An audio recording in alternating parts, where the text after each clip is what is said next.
तो सबसे पहले लेंस से गुजरी होगी, फिर लेंस से मिरर, मिरर से फिर से लेंस। याद होगा सब कहानी। ये फाइनल इमेज, ठीक है। तो इसमें देखा जाता है पहला स्टेप होता है पावर, इक्विवेलेंट पावर। तो पीई, इक्विवेलेंट पावर में कौन कौन आएगा? पहले लेंस से लाइट गई तो लेंस का पावर प्लस मिरर का पावर प्लस लेंस का पावर। क्लियर है? टोटल ये सिस्टम किसके जैसा बिहेव करता है? मिरर के जैसा। तो इक्विवेलेंट पावर का फॉर्मूला होगा माइनस लगेगा, -1/Fe। माइनस क्यों? मिरर के पावर के फॉर्मूले में माइनस लगता है। लेंस का पावर 1/Fl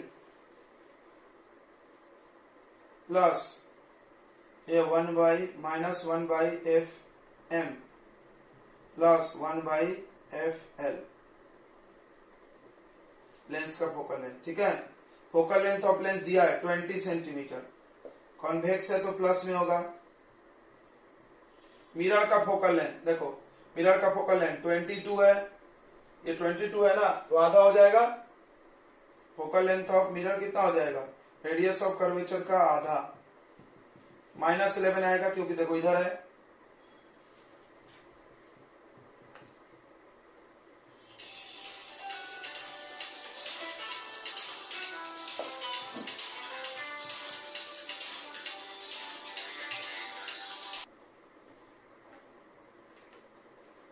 तो देखो ये 2/20 1/11, इसको सॉल्व कर लो। कितना आ रहा है बच्चों? सॉल्व करके बताओ। या जाएगा एलसीएम ले लो, 11 2 सा।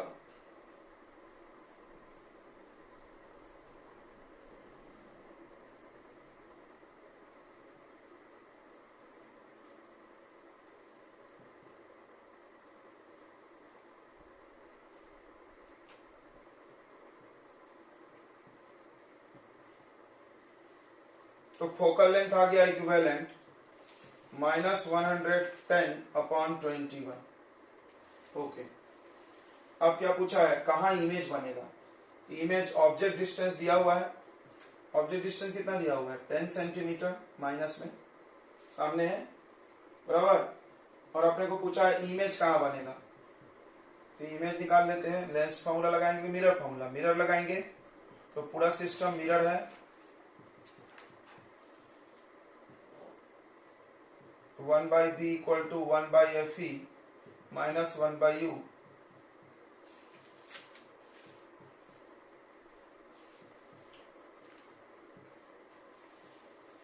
ये माइनस माइनस प्लस हो जाएगा, ये माइनस ऊपर चला जाएगा।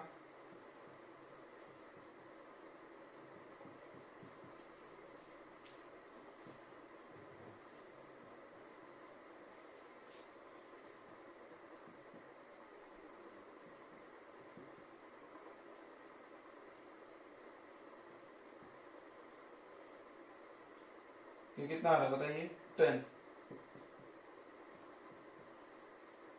-10, 0 से 0 कट गया। v इक्वल टू -11 सेंटीमीटर आ गया। यानी यहां से -11 पे इमेज बनेगा। -11 मतलब और आगे जाएगा ये तो,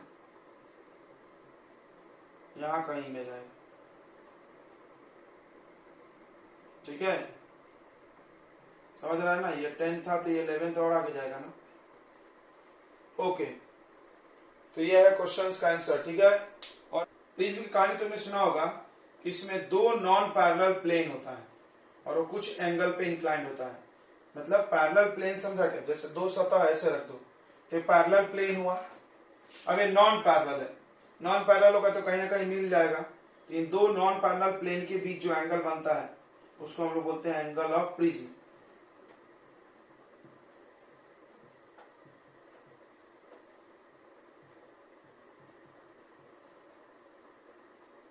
और ये जो दो नॉन पैरेलल प्लेन है इसको हम लोग रिफ्रैक्टिंग सरफेस ऑफ प्रिज्म भी बोलते हैं।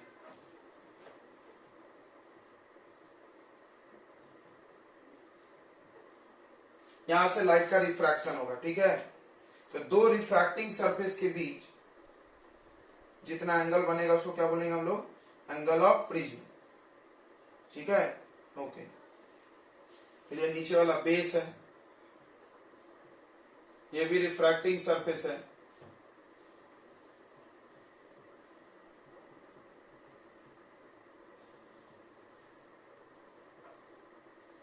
अब प्रिज्म भी लाइट का रिफ्रैक्शन करता है, डेविएशन करता है। कैसे रिफ्रैक्शन होता है देख लो। रिफ्रैक्शन थ्रू प्रिज्म अगर तुम देखोगे 10th में ही पढ़े होगे,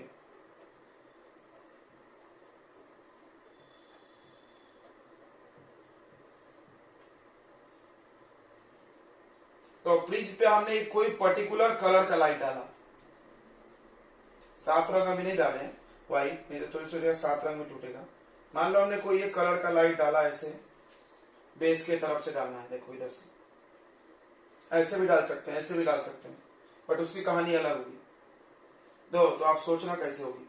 तो यहां से ऐसे लाइट डाले, तो यहां से नॉर्मल बनाना है। नॉर्मल क्या होता है, जो सरफेस पे 90 का एंगल बनाए। तो देखो सरफेस पे 90 बनाता हुआ दिख रहा है ना, ये एंगल जो होगा, angle of incidence, angle between incident ray and normal. अब ये ऐसे नहीं जा करके ऐसे जाने वाला था, ये रियरर से डेंसर जा रहा है, कांच का बना होता है प्रिज्म, तो डेंसर हुआ, तो रियरर से डेंसर जा रहा है, तो ऐसे तो नहीं जाएगा, नीचे मुड़ेगा, तो ऐसे हो जाता है, पैरेलल टू बेस हो जाता है। ठीक है, अब इसको नाम दे दिया हम लोगों ने R1, angle of refraction first. अच्छा, यहां पर फिर वो निकल रहा है, 2 बार रिफ्रैक्शन हो रहा है। ये हो गया आपको इंसिडेंट रे,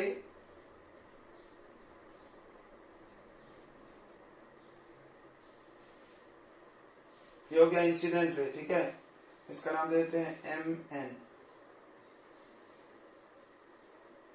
अच्छा, यहाँ पे फिर से नॉर्मल बनाना पड़ेगा अभी, पता करने के लिए किधर जाएगा वो।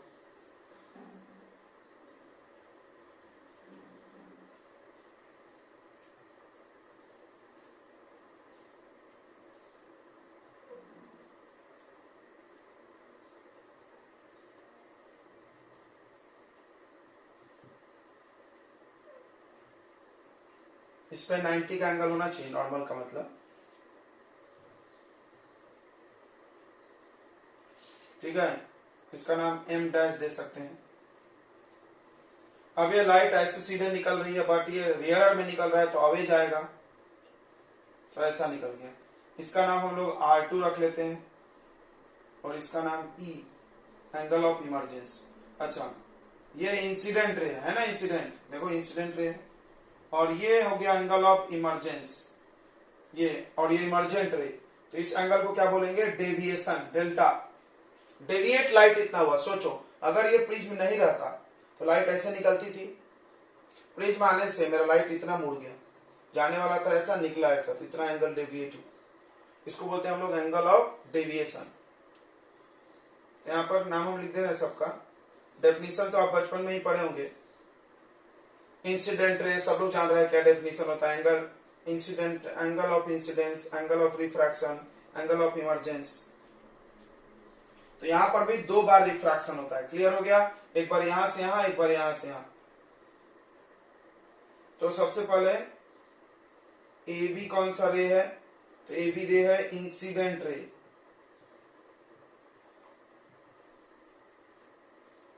और BC है refracted,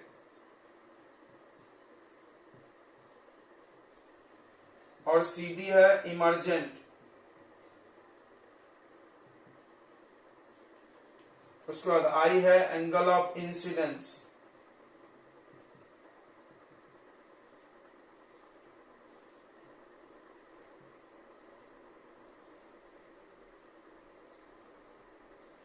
angle of incidence. R है angle of refraction,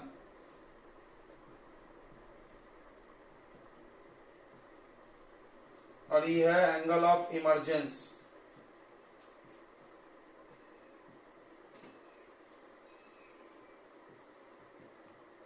angle of emergence बराबर। उसके बाद आता है R1, लिखो इसको, R1 भी लिख सकते हैं। ई का नाम लिख दिया। अब आ गया डेल। डेल किसको बोलते हैं, angle of deviation.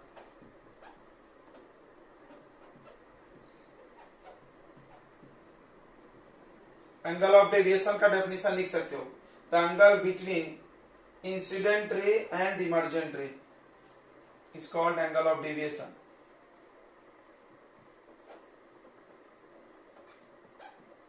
The angle between incident ray and emergent ray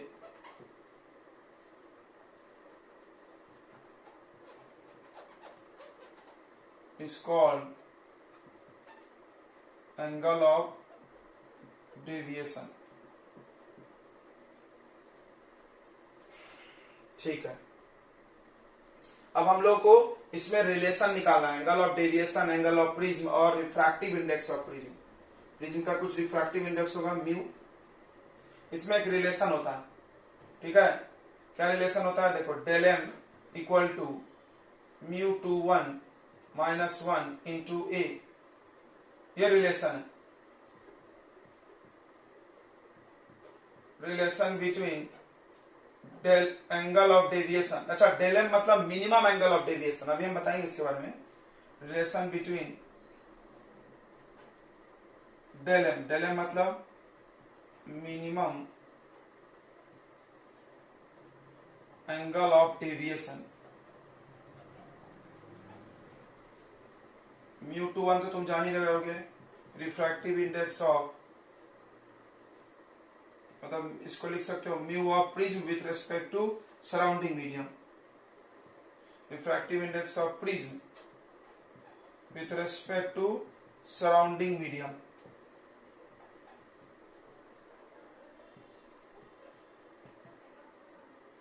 आसपास के मीडियम के रेस्पेक्ट में। ए है angle of prism. Angle of prism का भी डेफिनेशन लिख सकते हो तुम, the angle between two refracting surfaces of prism is called angle of prism.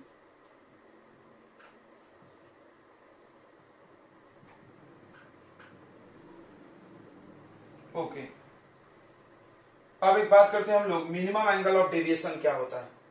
तो एंगल ऑफ इंसिडेंस को चेंज कर करके एंगल ऑफ डेविएशन का एक ग्राफ बनाया गया, एक कर्व बनाया गया था। आपने नोट कर लिया है, नोट कर लिए क्या? इन एंगल ऑफ डेविएशन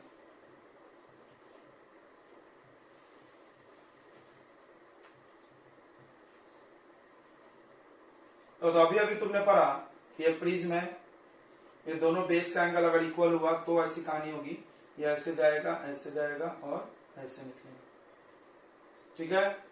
और ये है angle of deviation,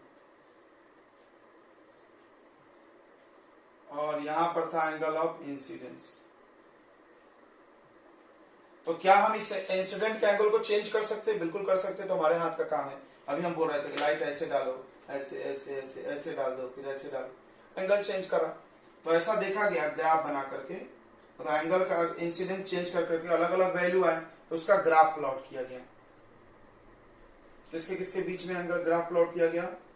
delta angle of deviation और एंगल ऑफ इंसिडेंस।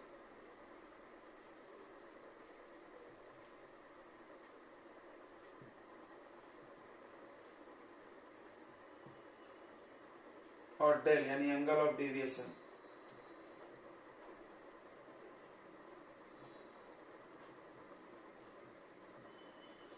तो ऐसा ग्राफ है,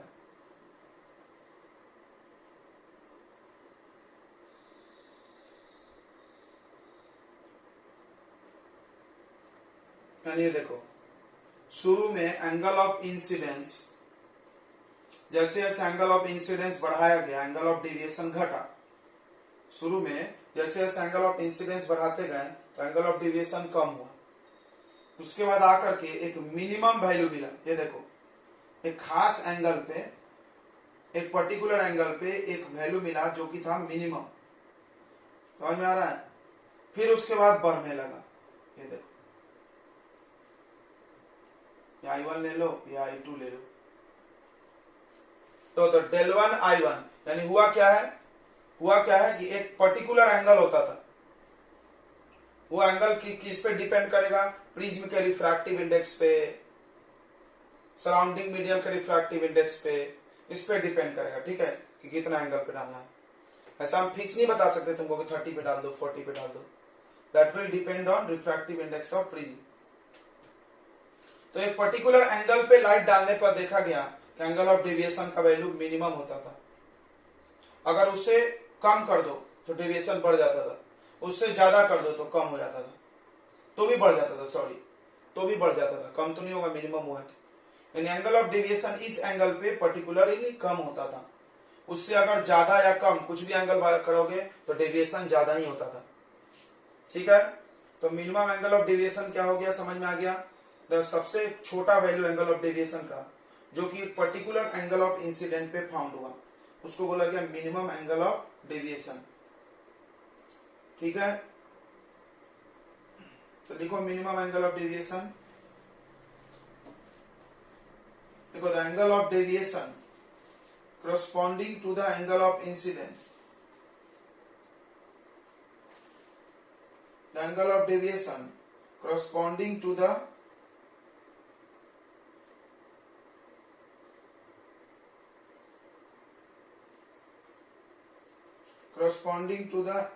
angle of incidence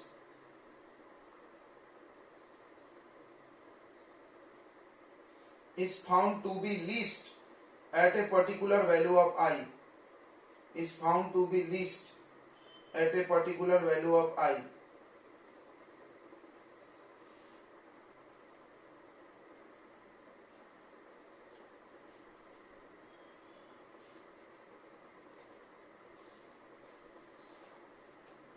is called minimum angle of deviation।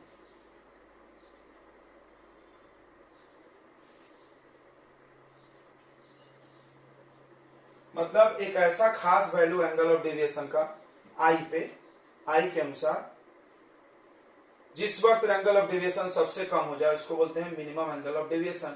नाम से ही पता चल रहा है मिनिमम एंगल ऑफ डेविएशन यानी सबसे least value of angle of deviation.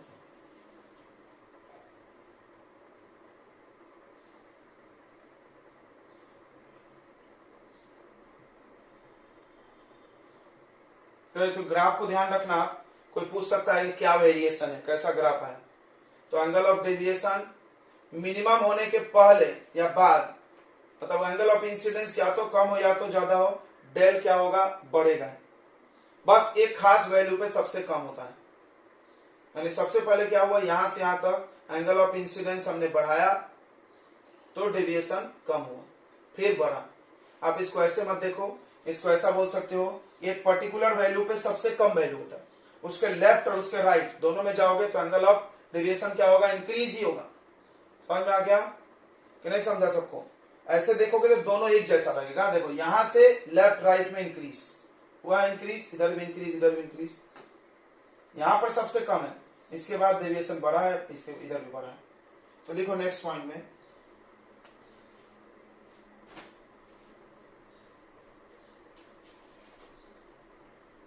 देखो,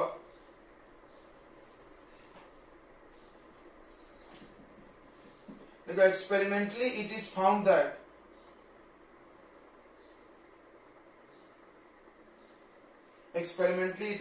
that when angle of incidence increases, then angle of deviation decreases up to del m, कहां तक, del m तक। del m समझ रहा है ना, minimum angle of deviation. And after del m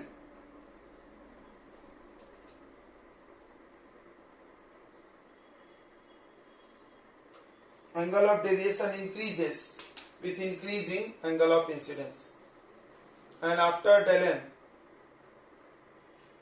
angle of deviation increases with increasing angle of incidence, angle of incidence increases with increasing angle of deviation increases with increase in angle of incidence। यहाँ diagram में भी दिख रहा होगा तुमको, वही लिखा गया। फिर से सुन ले क्या लिखा तुमने, कि जैसे जैसे एंगल ऑफ इंसिडेंस बढ़ाएंगे तो एंगल ऑफ डेविएशन कम होगा। देखो पहले कम होगा और मिनिमम होगा यहाँ पे आके, उसके बाद फिर बढ़ेगा, एंगल ऑफ इंसिडेंस भी बढ़ेगा तो वो भी बढ़ेगा। लिख लो।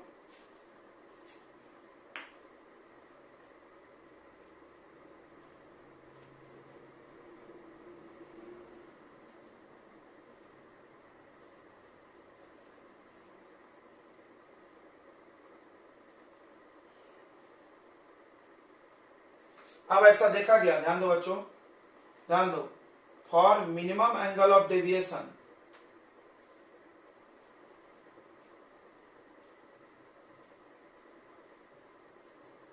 मिनिमम एंगल ऑफ डेविएशन के लिए ऐसा देखा गया कि एंगल ऑफ इंसिडेंस और एंगल ऑफ इमरजेंस इक्वल होता था। इसको हम प्रूव कर देंगे, टेंशन मत करो। कब ये इक्वल होगा, यदि डेल का वैल्यू किसके इक्वल हो, डेल एम के। तो डेल कुछ भी हो सकता है, डेल एम से कम ज्यादा भी हो सकता है, लेकिन जिस वक्त एंगल ऑफ डेविएशन सबसे कम होता था, अच्छा ये सबसे कम वाला कब मिलेगा वो डिपेंड करेगा, अभी बताया ना हम ए पे म्यू पे अभी फॉर्मूला लिखे थे। तो जिस वक्त एंगल ऑफ डेविएशन सबसे कम मिलता था उस वक्त आई और ई क्या होता था, इक्वल। तो इसको हम लोग प्रूफ कर सकते हैं। देखो इस फॉर्मूले का प्रूफ हम लोग कर लेते हैं। क्या प्रूफ कर रहे हैं कि जब डेल्टा डेल एम के इक्वल हो तो आई किसके इक्वल है, ई के। चलो एक अच्छा सा डायग्राम बना लेते हैं, क्योंकि प्रिंट का डायग्राम बार बार जरूरत पड़ेगा यहाँ पे।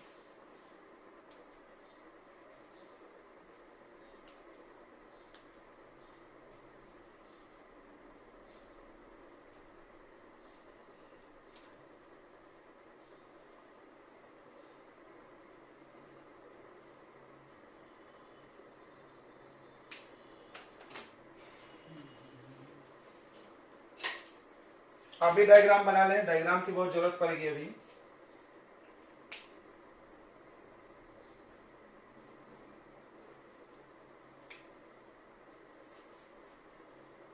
ऐसे नॉर्मल बनेगा ना।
चलो ठीक है, डायग्राम समझ में आ रहा है।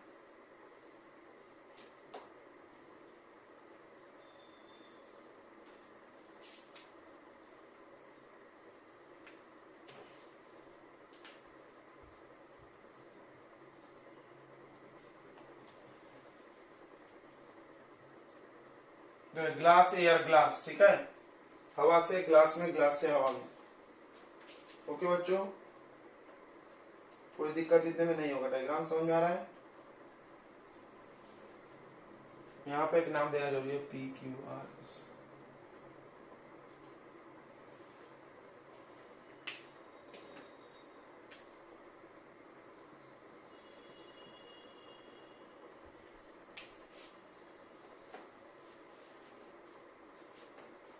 तो हम लोग प्रूव करना चाहते हैं कि angle of incidence angle of emergence के इक्वल होगा यदि डेल्टा का वैल्यू किसके इक्वल है, डेल एन के।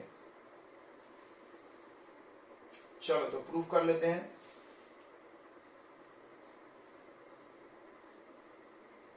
तो देखेंगे ये डायग्राम हम मिटा रहे हैं पहला वाला, तो ग्राफ भी आप नोट कर लिए होंगे।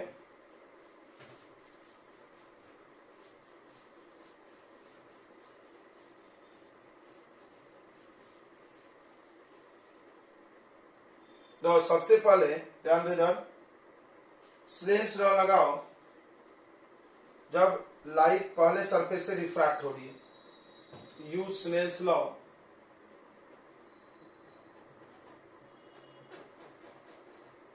For first surface.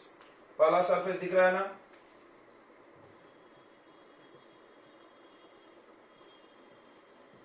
पहले सरफेस के लिए स्नेल्स लॉ लगाओ। देखो इधर, तो क्या लिखेंगे हम लोग, sine I upon sine R one is equal to mu two one. Mu two मतलब refractive index of glass with respect to air, right. Two मतलब जिसमें लाइट जाता है, वन मतलब जिससे जाता है। इक्वेशन वन इसको छोड़ दो। Again use Snell's law for second surface, दूसरे सरफेस के लिए। अब लाइट यहां से यहां जा रहा है, यहां से यहां जा रहा है, तो क्या होगा, देखो sine R two upon sine E equal to mu two. अभी कौन है टू, एयर, जिसमें लाइट जाता है वो टू हुआ, समझ रहा है। यहाँ एयर टू ग्लास गया, तो glass with respect to air. अभी ग्लास टू एयर गया है, तो air with respect to glass हो जाएगा। नहीं, इसको नहीं। अब इसमें हम लोग प्रिंसिपल ऑफ रिवर्सिबिलिटी लगाते हैं। क्या तुमको याद है सब? इसको लिख सकते हैं 1 बाई म्यू जी ए, लिख सकते हैं ना। प्राइम में तुमको प्रिंसिपल ऑफ रिवर्सिबिलिटी क्या था, म्यू टू वन को हम लोग लिख सकते हैं 1 बाई म्यू वन टू, बराबर। यह प्रिंसिपल ऑफ रिवर्सिबिलिटी। लाइट के पाथ को उल्टा कर दो, सेम रहता है, कोई दिक्कत नहीं है। अब इसको पलट दो,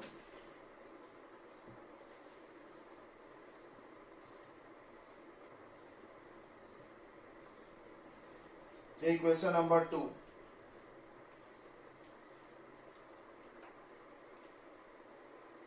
इसको पलट दोगे तो ऐसा हो जाएगा। हाँ, उसके बाद इक्वेशन 2 और 1 को यूज करो, फ्रॉम 1 एंड 2। 1 और 2 इक्वेशन को देखो, तो sine I upon sine R one equal to sine E upon sine R to.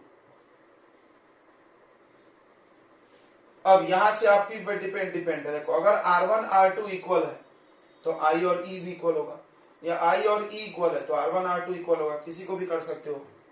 यहां पे लिखो फॉर मिनिमम डेविएशन,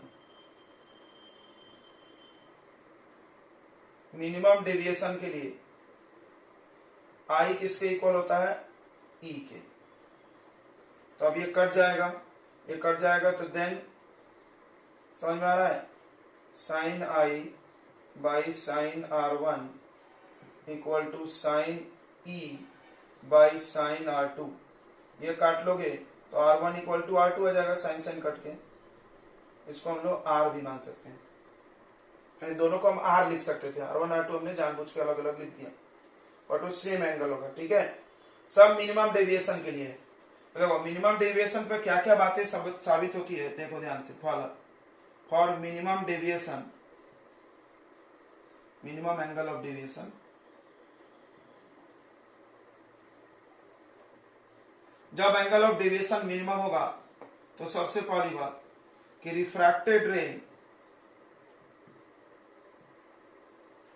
पैरेलल होगा बेस के।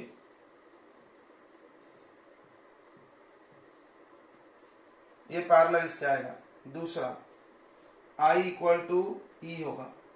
तीसरा, R1 इक्वल टू R2 होगा, ठीक है, ओके। ये तीनों बातें आपको आगे किसके लिए, for minimum angle of deviation के लिए। चलिए तो अब हम लोग फॉर्मूला बनाएंगे मिनिमम एंगल ऑफ डेविएशन का। क्लियर हो गया सब बातें, नोट कर लिए?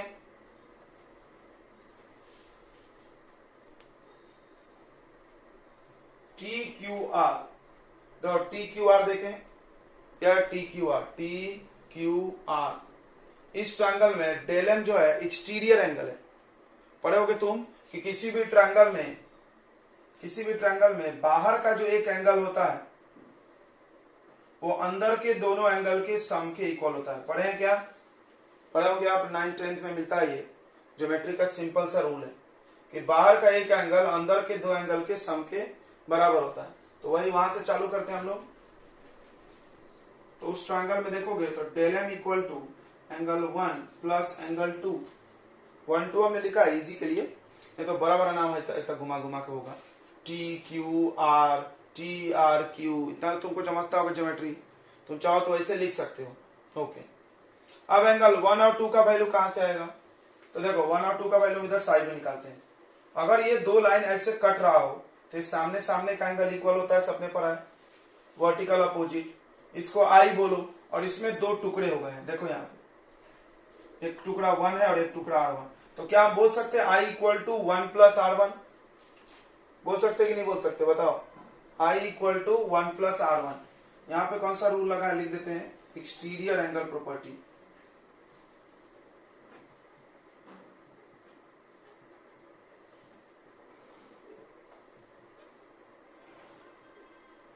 तो आई इक्वल टू 1 प्लस R1 होगा, वर्टिकली अपोजिट एंगल।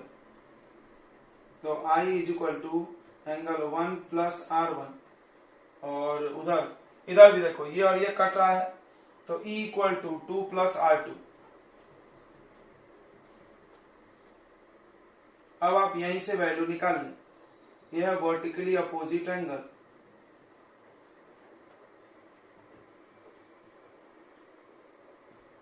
अब यहां से आई 1 और 2 का वैल्यू निकाल लो, आई माइनस R1, तो डेल एम का वैल्यू आ जाएगा आई माइनस R1, कहां से आया तो ये बगल में लिखे ब्रैकेट, प्लस 2 का वैल्यू कितना आ जाएगा बताओ, E माइनस R2।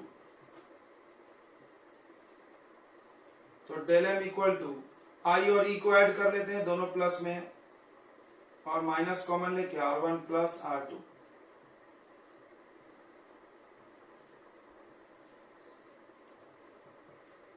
अच्छा, अभी अभी तुमने प्रूफ किया था, चलो यहां पे लिखते हैं, for minimum angle of deviation, oh sorry del नहीं होगा यार, गड़बड़ हो गया, ये क्या होगा, डेल होगा। क्यों डेल होगा? इससे नॉर्मल एंगल ऑफ डेविएशन की बात कर रहे हैं हम लोग। डेल का वैल्यू डेल एम तब होगा जब तो बहुत सारी चीजें लागू हो जाएंगी। तो for minimum angle of deviation, जब एंगल ऑफ डेविएशन का वैल्यू मिनिमम होगा, दैट इज, इसका ये मतलब डेल का वैल्यू किसके बराबर, डेल एम के। और वो कब होगा? जब एक आई का पर्टिकुलर वैल्यू आएगा। देन क्या क्या बातें लागू हो सकती है? देन 3 बातें लागू हो सकती है। पहला कि आई इक्वल टू ई हो जाएगा, आई इक्वल टू ई हो जाएगा कि नहीं हो जाएगा? बिल्कुल। एंड R1 इक्वल टू क्या हो जाएगा बच्चों, R2 भी हो जाएगा। अभी प्रूफ किया था हमने, I और E इक्वल होगा तो R1 R2 भी इक्वल होगा। तो अब आप इसको पुट कर दो, इस वैल्यू को, इसको R मान लिया, पुट दिस वैल्यू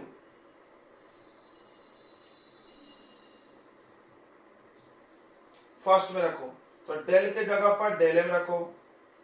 जब एंगल ऑफ डेविएशन मिनिमम होगा तब आई और ई इक्वल, यानी 2i हो जाएगा, आई आई इक्वल करेंगे तो i प्लस आई 2i, और माइनस आर आर, दोनों आर आर तो कितना हो जाएगा, 2r। क्लियर है? किसी को डाउट है तो बता दें।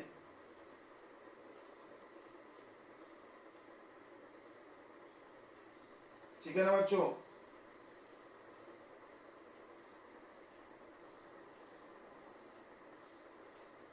चलिए, तो इसको आप लोग चाहो तो 2 कॉमन ले सकते हैं, ऐसे भी छोड़ सकते हैं, 2 कॉमन ले लें, i माइनस आर,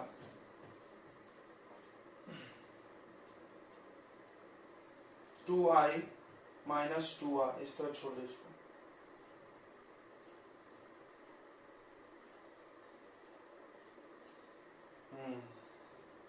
चलो अब हम लोग को वैल्यू निकालना पड़ेगा। एंगल ऑफ प्रिज्म तो आया नहीं इस फॉर्मूले में, तो डेल आ गया, म्यू भी नहीं आया अभी, आई और आर आया है। अब अपने को ए डालना है। चलो ए कहां से आएगा, तो इस डायग्राम में आ जाओ। इस डायग्राम को ध्यान से देखो बच्चों।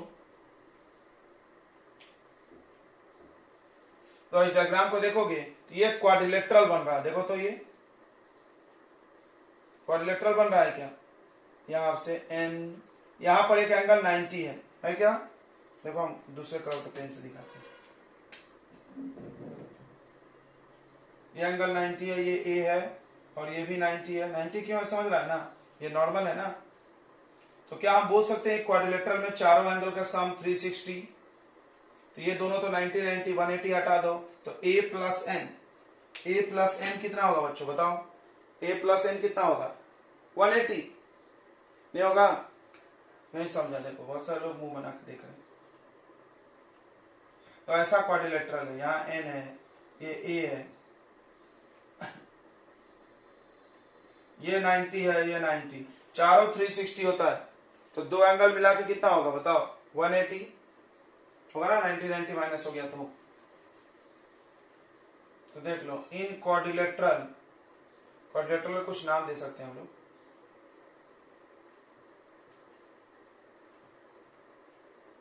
क्वाड्रिलेटरल में अगर तुम देखोगे तो a प्लस एंगल n, ये वाला, इज इक्वल टू 180। क्या हम एंगल n का value 180 minus r1 plus r2 लिख सकते हैं? बिल्कुल लिख सकते हैं। देखो कैसे, r1 plus r2 plus angle n मिलाकर के कितना होगा? 180। एक ट्रायंगल में तीनों एंगल का सम, तो हम यहां से n का वैल्यू निकाल के क्या डाल सकते हैं बताओ? n का वैल्यू क्या डाल सकते हैं? 180 माइनस, तो 180 से 180 कैंसिल हो गया, तो a इक्वल टू आ गया r1 प्लस r2। और ये वैल्यू आप यहां भी डाल सकते हो, यहां भी डाल सकते हो। चलो एक लाइन और करते हैं। r1 r2 तो इक्वल है, r1 r2 तो इक्वल है, इसके जगह हम लोग r r लिख सकते हैं। बिल्कुल, r1 equal to r2 equal to हम लोग r माने, तो a इक्वल टू 2r, तो a बाई 2 किसका वैल्यू आ गया? r का। यहां भी आप इसको पुट अप कर सकते हैं, ठीक है। चलो तो पुट कर दो यहां पे, इक्वेशन 2 मान लो इसको, पुट दिस वैल्यू इन 2।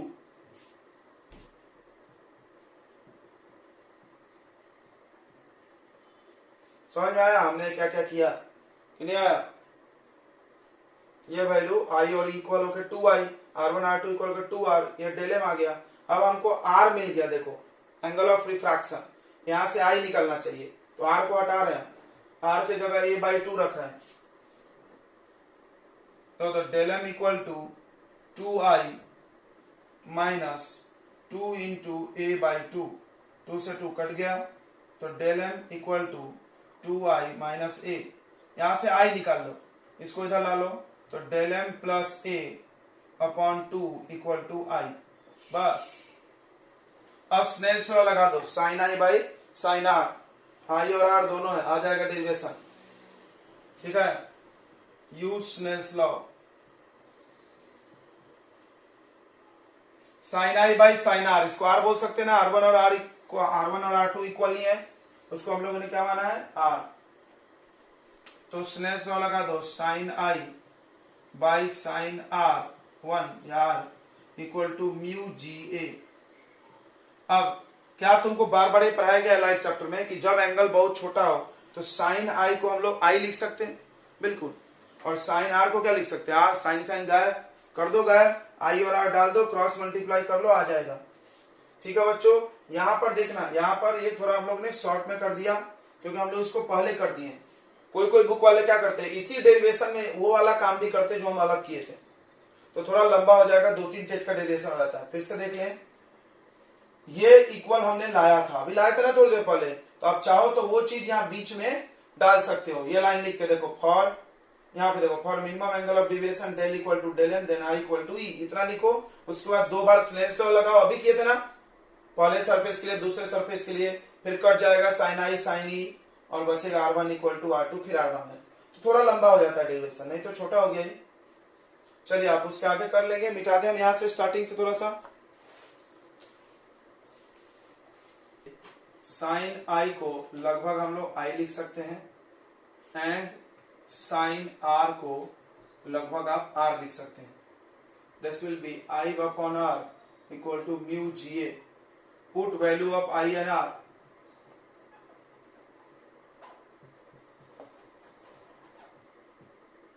तो याद रखें एंगल ऑफ डेविएशन पहले हमने निकाला एक्सटीरियर एंगल प्रॉपर्टी से, थोड़ा सीक्वेंस फील करो दिमाग में। एंगल ऑफ डेविएशन निकाले एक्सटीरियर एंगल प्रॉपर्टी से, उसमें आई आर ये सब आते गया और हमको कोशिश करना है कि वहां से हम आई निकालें। आई निकाला हमने और फिर आर निकाले। आई और आर निकालने के बाद क्या लगाना है हमको, स्नेल्स लॉ। तो आई कहाँ है भाई, इधर ही कहीं था, वो है जो del M plus A by two. R कहाँ है, ये है ए बाई टू। 2 से 2 कैंसिल हो जाएगा, ठीक है। देखो यहां हमने शॉर्ट में थोड़ा कर दिया था ये बॉक्स में जिसको हम घेरे थे, आप लंबा एक पेज और वहां पे कर सकते हो, दोनों डेरिवेशन मिला दो।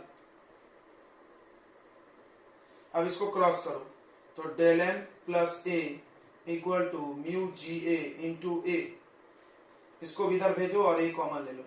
Del M equal to mu G A into A minus A, तो डेल एम इक्वल टू क्या जाएगा बताओ, mu G A minus 1 into A. ठीक है, ये छोटा थोड़ा सा क्यों हो गया, क्योंकि हमने वो R1 इक्वल टू R2 वाला प्रूफ आपको अलग से करा दिया। ठीक है, आप चाहते तो इसी में उसको मर्ज कर सकते हो, बीच में हम जहां बॉक्स डाले थे वहां पे। चलिए मिटा दें। अब पढ़ेंगे हम लोग factors affecting the angle of deviation. Angle of deviation किस पे डिपेंड करता है, 4 फैक्टर है। सोच के बताओ 4 फैक्टर कौन कौन।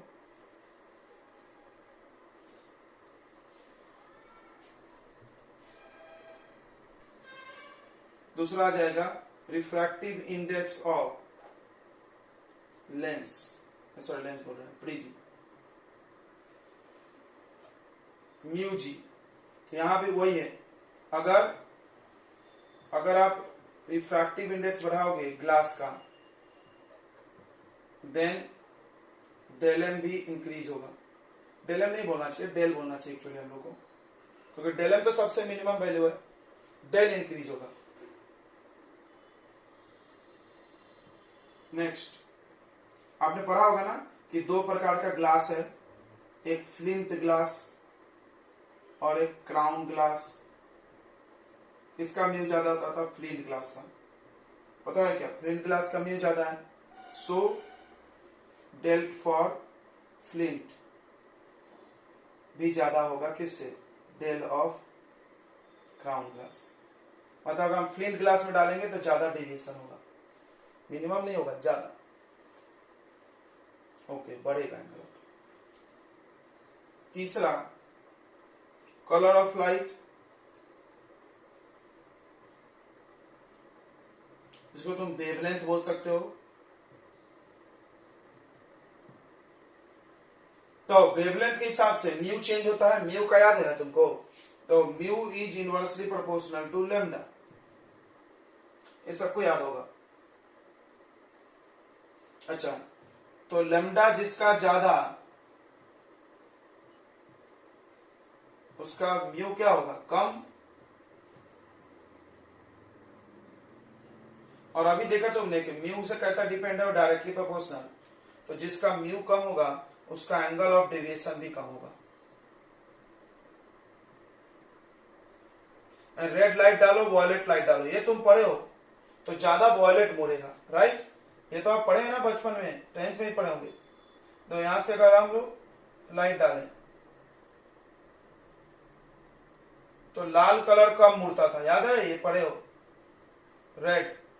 अच्छा, और वॉयलेट सबसे ज्यादा मुड़ता था, सबको याद होगा हमारे हिसाब से, 10th में था।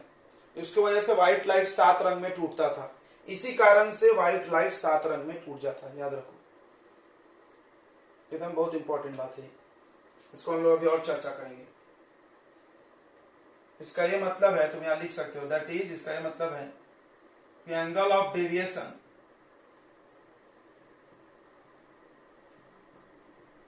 फॉर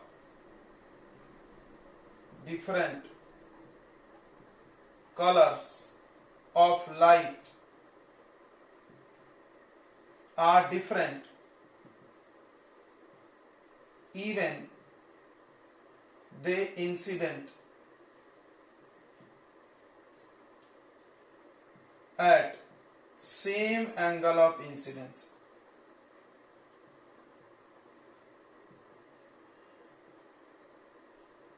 तो सेम एंगल पे डाले मतलब सब एक साथ डाले, मतलब व्हाइट लाइट डाले, सातों रंग को हमने एक साथ डाला, सातों रंग मिलके एक साथ क्या बनता है, व्हाइट। तो भी सब अलग अलग मुड़ के निकलेगा, तो भी सब अलग अलग मुड़ के निकलेगा, क्योंकि सबका एंगल ऑफ डेविएशन अलग है, इसीलिए डिस्पर्सन होता है। This is the cause of, this is cause of dispersion.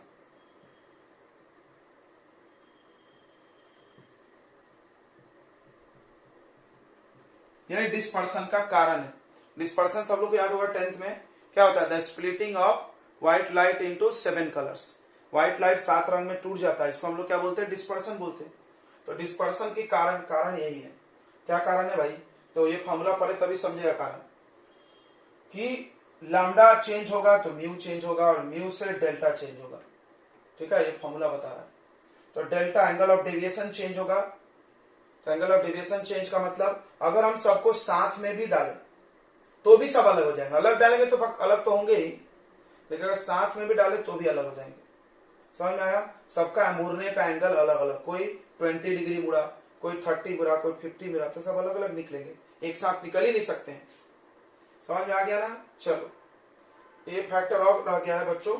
चौथा फैक्टर है, चौथा फैक्टर है एंगल ऑफ इंसिडेंस। तो यहां पर लिख रहे हैं, कहां लिख दें, fourth factor is angle of incidence.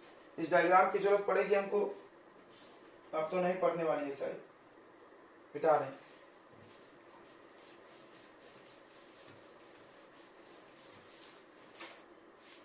देखिए ये फोर्थ फैक्टर, ये यहां है नीचे, फोर्थ फैक्टर है एंगल ऑफ इंसिडेंस। और सबसे पहला तो हम यही चर्चा किए, इसमें कुछ नहीं लिख सकते डायरेक्टली इनवर्सली। देखो रे, डेल में और आई में क्या रिश्ता, ये है, देखिए बराबर पढ़े ना रे। जिस वक्त एंगल ऑफ डेविएशन सबसे कम होगा वो आई की बात हम लोग ज्यादा करते हैं। इसमें क्या पढ़े तो, कि शुरू में एंगल ऑफ इंसिडेंस बढ़ेगा तो एंगल ऑफ डेविएशन घटेगा, पहले घटा फिर बढ़ा, कौन, डेविएशन। क्लियर है, तो ये रिलेशन है, आप ध्यान दे दें। तो 4 फैक्टर है जिसमें, यानी अगर हम ये जो प्रिज्म पे लाइट डालने का एंगल है उसको कम ज्यादा करेंगे तो भी एंगल ऑफ डेविएशन कम ज्यादा होगा। चलिए तो 4 फैक्टर्स पढ़ लिए, अब हेडिंग लगाएंगे डिस्पर्सन, थोड़ा सा हम लोग पढ़ेंगे इसका। अरे इंसिडेंट रे बना लो। अभी तक जितना भी हम लोग स्टडी किए बच्चों वो सब मोनोक्रोमेटिक लाइट के लिए है। मोनोक्रोमेटिक लाइट मतलब जिसका एक ही वेवलेंथ हो, मतलब या तो रेड डाले या तो वॉयलेट या तो येलो, तो उस केस में ना सिर्फ डेविएशन होगा। ध्यान सुनना, 2 वर्ड इसमें बहुत यूज होता है इस चैप्टर में, हम इधर आते हैं। तो for monochromatic light, for monochromatic, monochromatic मतलब सिंगल वेवलेंथ, वेवलेंथ मतलब कलर ऑफ लाइट, अभी बताए थे, एक कलर की बात कर रहे हैं। Only deviation takes place in prism.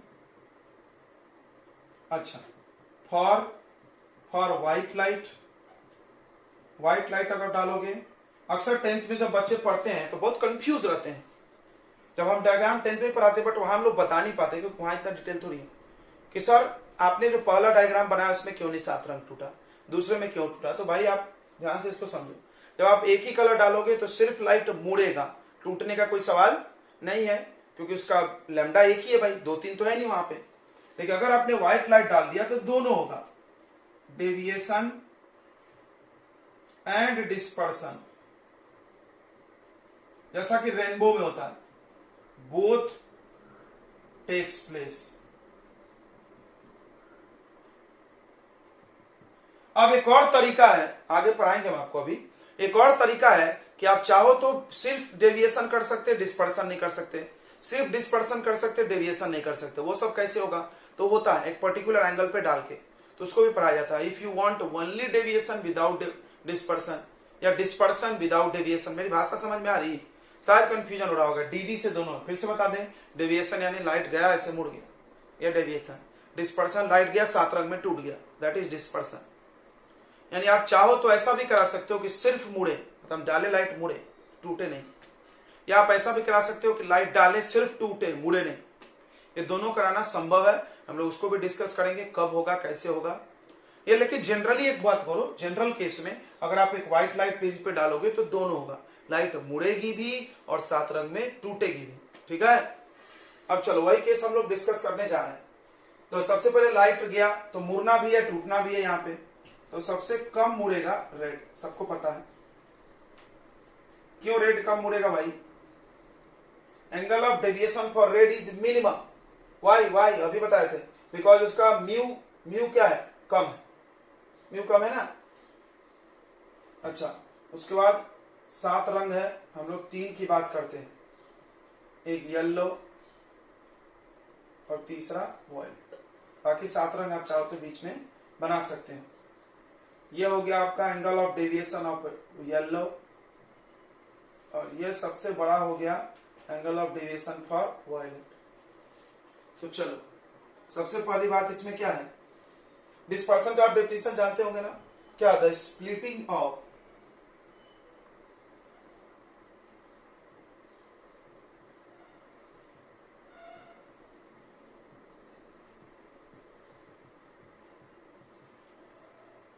the process of splitting of white light into its constituent colors, into its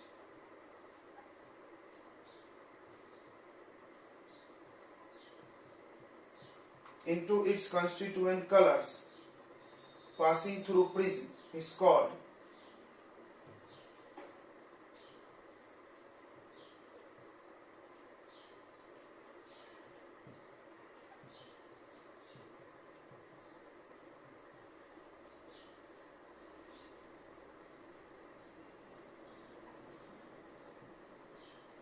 और उसको स्पेक्ट्रम बोलते हैं। ये सब पढ़े होगे ना तुम लोग, band of 7 colours.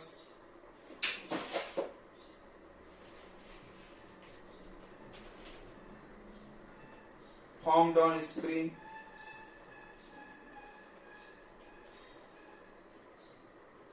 is called dispersion.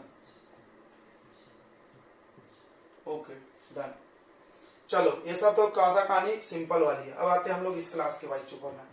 सबसे पहला point, angle of deviation for red is minimum, del R is minimum,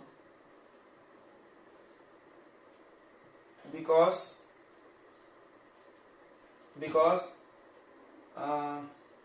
mu of red is least, सबसे कम है। को बोला क्यों कम है?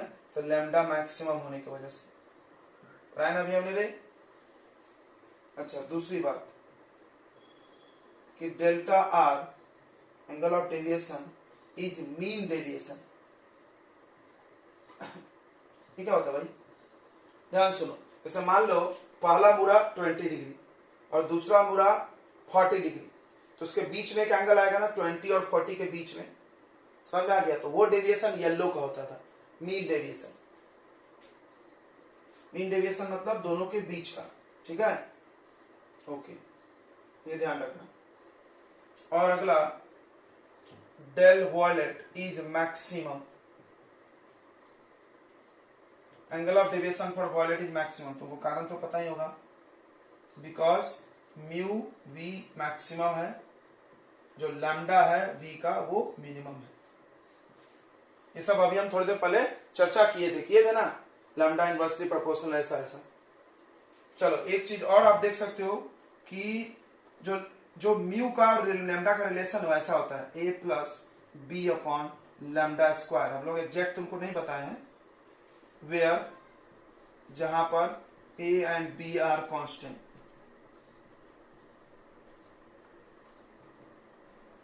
अरे स्क्वायर टाइम्स है, हमने तो ऐसे इनवर्सली इनवर्सली लिखना है भाई, इनवर्सली तो बोलेंगे ही, लेकिन एक्चुअली ये इनवर्सली स्क्वायर का है। मतलब अगर लैम्डा थोड़ा सा बढ़ेगा तो म्यू बहुत जल्दी घटेगा, समझा ना। ये 2 टाइम्स बढ़ेगा तो ये 4 टाइम्स घटेगा, ये 3 टाइम्स बढ़ेगा तो 9 टाइम्स घटेगा, ये ध्यान रखो एग्जैक्टली। अब समझो, तो देखो जिसका लैम्डा कम उसका म्यू ज्यादा। और ये दोनों का रिलेशन तो क्लियर है ना, ये दोनों का रिलेशन क्लियर है कि नहीं, क्या वो वाला डेल वाला, del M equal to mu G A minus 1 into A. ये देखो ये इसके डायरेक्टली प्रोपोर्शनल है, म्यू बढ़ा तो डेल बढ़ा। क्लियर हो गया एक एक चीज। देखो इसके लिए इसको देख रहे हैं हम, और इसके लिए इसको देख, बस ये 3 चीजों में। अब एक चीज पढ़ाया गया बच्चों, अब हमने क्या देखा, ध्यान से सुनो। हमने देखा कि एक प्रिज्म हमने लिया, एक व्हाइट लाइट डाले तो उसमें ऐसा हुआ, थोड़ा सा ध्यान देना, ये टोटल एंगल बना 30 डिग्री। अच्छा अच्छा अच्छा अच्छा, स्क्रीन पे जाके मेरे को थोड़ी दूर में पूरा लाइट मिल गया। खैर ये 30 बहुत ज्यादा है, एक्चुअली ये 2 डिग्री 3 डिग्री होता है। अच्छा दूसरा प्रिज्म हमने लिया तो ये 3 डिग्री हो गया। अबे तेरी, मतलब इसने ज्यादा फैला दिया लाइट को। तो सवाल है ये क्यों हो रहा है और इसको क्या बोला जाए, इसका कुछ समस्या का समाधान बताइए। तो उसके लिए एक नया टर्म डेवलप किया जिसका नाम बताया गया एंगुलर डिस्पर्सन। एंगुलर डिस्पर्सन, कितना एंगल ये फैला है, सोचो कैसे निकलेगा। कोई सोचो, ज्योमेट्री सोचो कि हमको ये बीच का एंगल चाहिए तो क्या होगा। बहुत आसान, देखो ये बता रहे हैं, ये पूरा एंगल माइनस ये एंगल। सोचो, नहीं समझा? देखो कुछ लोगों को नहीं समझता, मैथ जिसका कमजोर है उसको ज्योमेट्री नहीं समझता। तो ये पूरा ले लो, उसमें से डेल्टा आर को क्या कर दो माइनस, तो ये पता चलेगा कितना एंगल फैला है। बिल्कुल, तो इसी का एक नाम दिया गया, यहाँ पे बनाए कि अलग से बनाएंगे, चलो उसका नाम दिया गया angular dispersion. Angular dispersion, dispersive power, ये सब छोटे छोटे टर्म्स पढ़ेंगे हम लोग। अब इसकी क्या जरूरत है हमको ये भी समझना।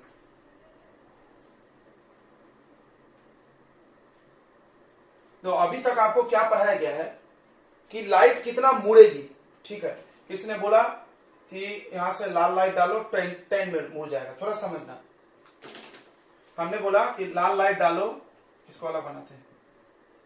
हम बोला यहां से लाल लाइट डालो रेड, तो ये 10 डिग्री मुड़ेगी, टक टक टक टक। अच्छा, और हमने बोला अगर वॉयलेट डालो, अलग से भी डाल सकते, कोई जरूरत नहीं, और तो यहां पर ये 30 मुड़ेगी। तो अगर तुमसे हम पूछे कि कितना स्प्लिट हुआ व्हाइट लाइट, कितना डिग्री स्प्लिट हुआ व्हाइट लाइट, तो तुमको बीच का एंगल बताना होगा ना, 30 माइनस 10, यानी कितना डिग्री स्प्लिटिंग हुआ है, 20 डिग्री। साथ में डालो व्हाइट, समझा सबको? 20 डिग्री स्प्लिट हुआ है, तो उसका नाम दिया गया एंगुलर डिस्पर्सन। क्या है एंगुलर डिस्पर्सन, बताओ क्या angular dispersion?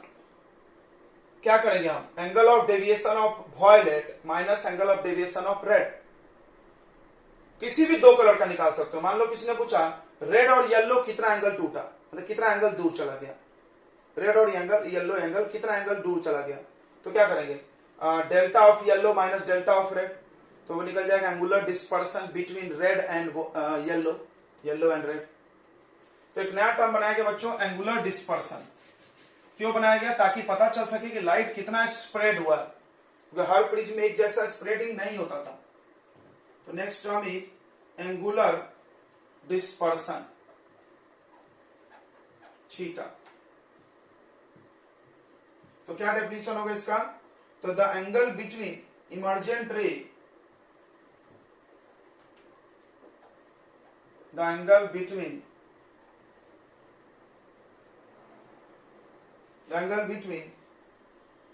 emergent rays of any 2 colors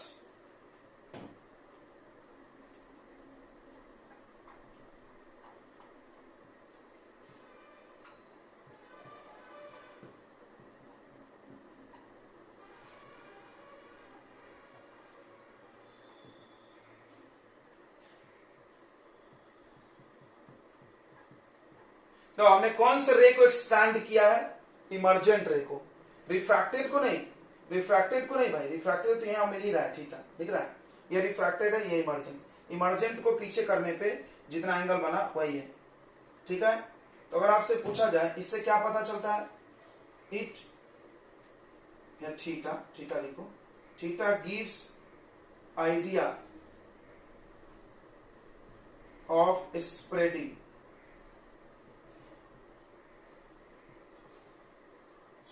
of light.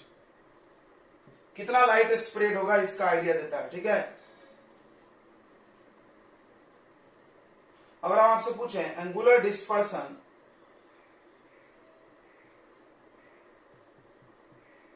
Between red and violet, red और वॉयलेट के बीच का एंगुलर डिस्पर्सन बताना आपने को, कितना एंगल बना है, ठीक है, कितना एंगल टूटा हो। तो तुम थोड़ा समझो, कितना मुड़ा ये तो तुम बता दिए, बट हम पूछे कितना टूटा तो माइनस करना पड़ेगा ना ऑब्वियसली। ये 10 डिग्री मुड़ा है, 20 मुड़ा, बट वो स्प्लिट कितना हुआ, तो भाई बीच का जो एंगल है, तो क्या करेंगे, देखो थीटा के लिए बहुत आसान है, देखो यहाँ क्या लिखा, the angle between emergent ray of any two colour, दो कलर के एंगल इमर्जेंट रे से बनने वाला एंगल, ये देखो यहां बन रहा है, बट इसको निकालने के लिए क्या करोगे, तो क्या करोगे, delta of violet minus delta of red करेंगे कि नहीं करेंगे। इससे भी आप डेफिनेशन लिख सकते हो, क्या the difference between angle of deviation of two colours, कोई भी दो कलर के एंगल ऑफ डेविएशन का डिफरेंस निकाल लो तो आ जाएगा एंगुलर डिस्पर्सन, ठीक है। लिख लो, the difference between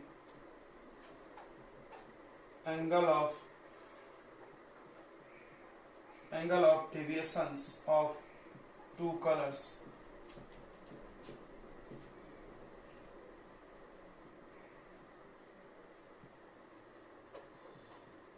gives angular dispersion। तो डिस्पर्सन एक प्रोसेस है, टूटना, और उसको एक्सप्लेन करने के लिए फिजिक्स में बहुत सारे टर्म्स बनाए गए। डिस्पर्सन इज ए प्रोसेस, वो तो एक लिटरल प्रोसेस है ना।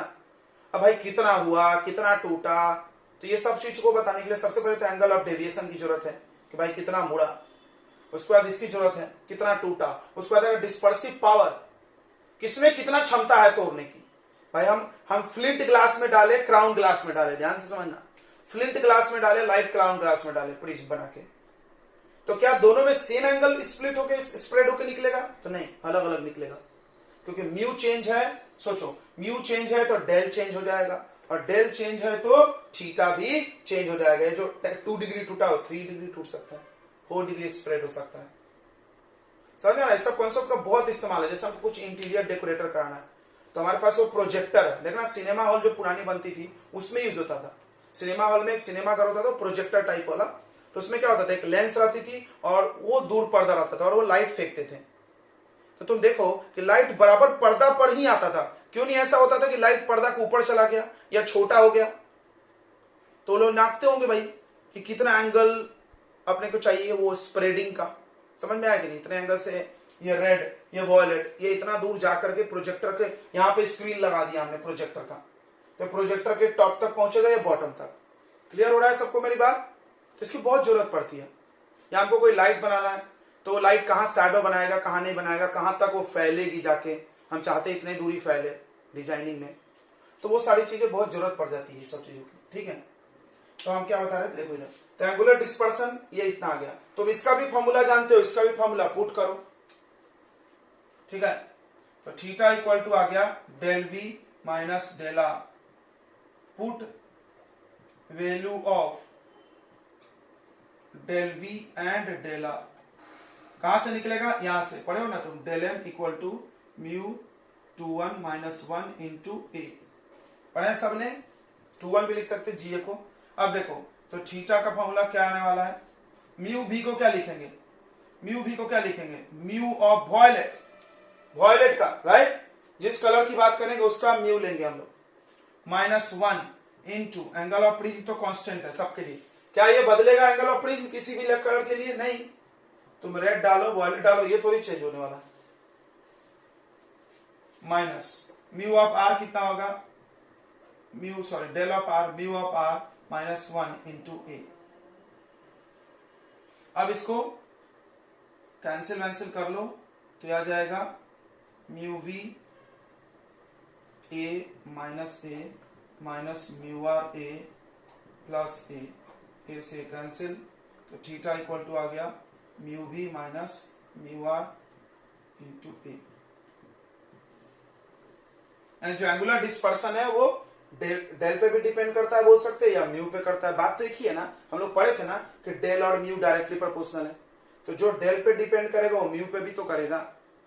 बिल्कुल। चलो तो अब हम लोग इसमें फैक्टर्स पढ़ेंगे, factors affecting angular dispersion. Angular dispersion को कौन कौन अफेक्ट करता है? पहला, दो ही फैक्टर है। पहला ए मतलब एंगल ऑफ प्रिज्म। तुम खुद से समझ जाओ, थीटा प्रोपोर्शनल टू ए होगा। अगर आप एंगल ऑफ प्रिज्म बढ़ाओगे, मतलब अगर आप ज्यादा एंगल वाला प्रिज्म लोगे तो ये स्प्रेडिंग भी ज्यादा होगा। क्लियर हो गया? ओके। दूसरा डिपेंड कर रहा है म्यू पे, म्यू यानी मटेरियल ऑफ लेंस, लेंस के मटेरियल पे, कलर पे बोल सकते हो तुम। म्यू बोल दिए तो सब आ गया। अब ये याद रखना है कि नोट यहां पे कि थीटा फॉर फ्लिंट ग्लास, सोच के बताओ बच्चों, 10 बार पढ़ा दिया हमने। और थीटा फॉर क्राउन ग्लास कौन ज्यादा होगा? तुमने बार बार देखा है कि फ्लिंट वाला म्यू ज्यादा है ना, फ्लिंट का म्यू ज्यादा है तो फ्लिंट का थीटा भी ज्यादा होगा, और ये डबल होता है क्राउन का। याद रखना, ये नोट है क्या? Angular dispersion in crown glass, sorry in flint glass is twice the angular dispersion in crown glass. मतलब अगर आप क्राउन का बनाओ, 2 डिग्री स्प्लिट हुआ, ऐसे स्प्रेड हुआ, तो आप डायग्राम बना लें। ये देखो, ये और ये, एक में ज्यादा स्प्रेडिंग होगा, एक में कम होगा। किसमें ज्यादा होगा? फ्लिंट में। क्राउन में क्या होगा? कम होगा। तो डिस्पर्सिव पावर पढ़ना हम लोग को। क्या है dispersive power? The ability of prism to disperse white light, यानी व्हाइट लाइट जो हम डाले उसको कितना डिस्पर्स करेगा, उसकी क्षमता है, एबिलिटी है। ऑब्वियस सी बात है कि सर जो आप इसके पहले पढ़ाए थे उस पर तो ये पक्का डिपेंड करेगा। क्यों? इसके पहले हमने क्या पढ़ाया? थीटा, एंगुलर डिस्पर्सन, मतलब जिसने ज्यादा एंगल तोड़ा उसका डिस्पर्सिव पावर ज्यादा है, सिंपल। तो वही चीज है, ये दो चीजों पे डिपेंड करा। देखो, एक angular dispersion of red and violet, यानी रेड को डाले और वॉयलेट पे कितना एंगल फॉर्म हुआ, और ज्यादा वो तोड़ा तो उसका पावर ज्यादा है। अभी हम बता रहे थे कि क्राउन और फ्लिंट में किसका ज्यादा है? फ्लिंट ग्लास का डबल है, तो फ्लिंट ग्लास का ये डबल है तो ये भी बढ़ेगा, ज्यादा होगा। यानी फ्लिंट ग्लास में लाइट को तोड़ने की क्षमता ज्यादा है, किससे? क्राउन ग्लास से। मतलब तोड़ने की मतलब वो स्प्रेड करने की क्षमता, तोड़ेगा तो दोनों, लेकिन स्प्रेड ज्यादा कौन करेगा? मान लो हमको चाहिए ज्यादा स्प्रेडिंग व्हाइट और वॉयलेट का, तो हम फ्लिंट यूज करेंगे। कम स्प्रेडिंग चाहिए, मेरा स्क्रीन छोटा है, तो हम क्या करेंगे? क्राउन ग्लास यूज कर लो भाई, क्राउन ग्लास का प्लेन यूज कर लो। अच्छा, दूसरा वो यहां पे लेगा डेविएशन ऑफ मीन कलर। सबकी तुलना मीन कलर से करना है, तो मीन कलर कितना डेविएट किया है, इसके रेशियो को बोलते हैं। डिस्पर्सिव पावर का एक और डेफिनेशन लिख सकते हो यहां से, क्या लिख सकते हैं? द रेशियो ऑफ, लिख लोगे ना, डॉट डॉट डॉट, बहुत आसान होता है रेशियो वाला डेफिनेशन लिखना। ये नाम लिखो, इसको टू द लिखना, ये नाम लिखना, हो जाएगा। The ratio of angular dispersion of red and violet to the deviation of mean colour is called omega. अब देखो तो इसको जरूर लिख लेना, ओमेगा को ऊपर है एंगुलर डिस्पर्सन, पढ़े ना तुम angular dispersion, theta, right? Angular dispersion. अच्छा, deviation of mean colour, deviation यानी डेल, जब भी डेविएशन की बात करें तो del, angle of deviation, deviation यही है किसका? मीन कलर यानी येलो, यानी omega equal to theta upon del. अब बस वैल्यू डाल दो, सबका कहानी खत्म करो यार। Put value of theta and del. तो अभी थीटा का वैल्यू हम लोग निकाले थे बच्चों, कितना आया था बताओ? Mu V minus mu R into A. याद हो गया होगा, क्यों? ज्यादा है v का, r का कम है, तो ज्यादा में से कम माइनस करो, into A upon del Y. Del Y का फॉर्मूला, डेल का फॉर्मूला अभी पढ़े थे ना सबने। डेल का फॉर्मूला क्या है? म्यू माइनस 1 इंटू ए, ठीक है? याद हो रहा है फॉर्मूला? तो क्या हो जाएगा बताओ यहाँ पे? Mu of Y minus 1 into A. तो एंगल ऑफ प्रिज्म कट गया, यानी dispersive power angle of prism पे डिपेंड नहीं करता। देखो डिस्पर्सिव पावर में एंगल नहीं है।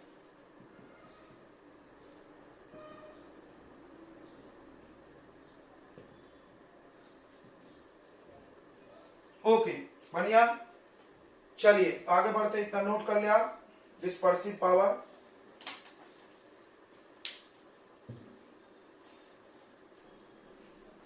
डिस्पर्सिव पावर जो है वो property of material of lens मतलब म्यू पे डिपेंड करता है। देखो next, if dispersive power is more,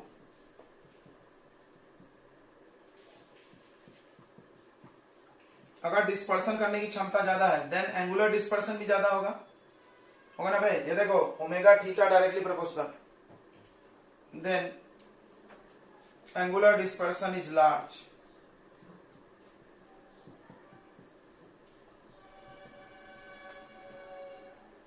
theta की बात किया, अभी इसका एग्जांपल दिया था हमने, फ्लिंट वाला लिख लो। दैट इज, इसका मतलब ये मतलब है कि dispersive power of flint glass is more than crown glass। flint glass का डिस्पर्सिव पावर क्राउन ग्लास के डिस्पर्सिव पावर से ज्यादा है। ठीक है बच्चों, नोट कर लो सब छोटी छोटी बातें।